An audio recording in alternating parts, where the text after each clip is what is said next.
Okay, so here are a few extra problems and examples from section 12.8 for geometry. Let's see here. So we're supposed to compare, determine if these are similar or not. If they're not similar, then find the scale factor. Or if they are similar, find the scale factor. So we got to compare the sides. So 18 and 16 correspond because they're these lengths. Okay, which is 9 to 8. 18 and 16 here correspond, which is 9 to 8. So far matching up fine. And this side here is literally 9 to 8. So yes, it's similar because they're all the same. All the linear measurements are the same. Now, just to kind of extend this a second, even though it wasn't asked, the scale factor is 8. The scale factor is 9 to 8. That was asked. The ratio of the perimeters, though, is also 9 to 8. The surface areas is 81 to 64 because you square it. And then the volume is 729 to 512 because you cube both of them. So that's what we did in the section. Okay. All right, next example, number 10.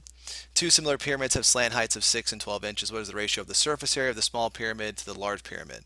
Well, the scale factor is 6 to 12 for small to big, which is 1 to 2.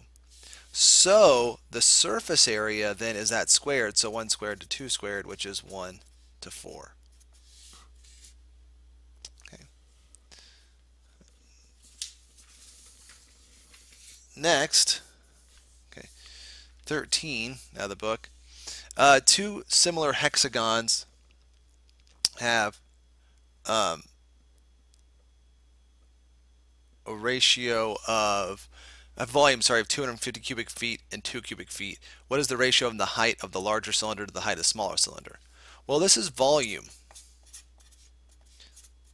which is a cubed to b cubed, and that's 250 to 2 for larger to smaller, which reduces to 125 to 1.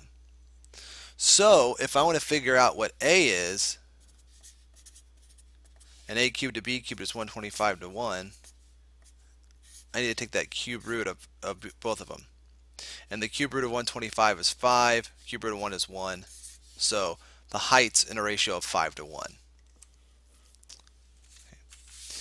Then number 16.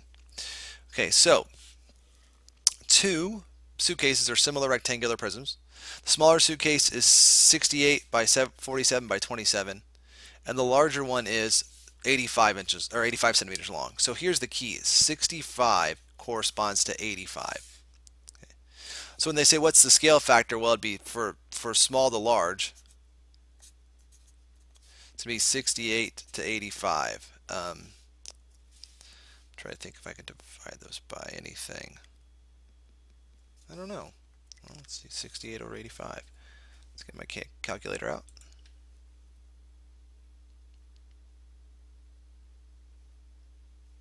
There we go. 68 divided by 85 is 0.8. I wonder what they're both divisible by. 17? Yeah, it's 17. So it's 3 to 4. Or no, sorry, it's 4 to 5. That's the scale factor for part A. What is the volume of the larger one? Well, that's a two-part problem.